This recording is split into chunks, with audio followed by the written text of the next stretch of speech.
Chacun possède en lui-même un minimum de gentillesse et de bonté.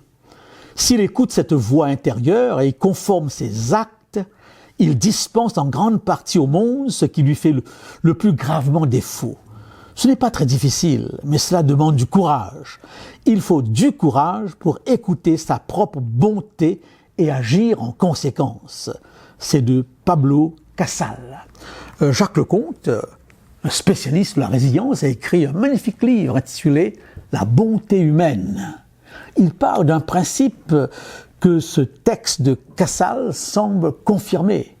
Il y a en chaque être humain des zones d'ombre et des zones de lumière. Il y a en chaque être humain des zones sombres qui poussent au mépris, à la haine, mais il y a aussi une lumière de bonté. Il y a peut-être davantage de bonté, de gentillesse. Malheureusement, lorsqu'une catastrophe a lieu et que tout à coup les médias nous montrent tout ce qui se passe alors que les gens souffrent, d'autres pillent, cassent tout et profitent de la situation. Et on a un petit peu l'impression que l'être humain est totalement dépravé, mais on ne nous montre jamais les actes de bonté qui ont lieu alors que les catastrophes frappent parfois l'humanité.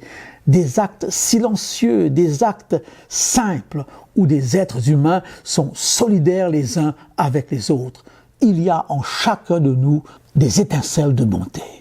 L'essentiel, c'est d'en saisir le passage, c'est d'en saisir la portée. Et lorsque nous sentons portés par notre sentiment de bonté, trouvons bien quelqu'un autour de nous vers qui nous pouvons diriger cette bonté. Sans aucun doute, cette bonté aura dans nos propres vies un effet miraculeux.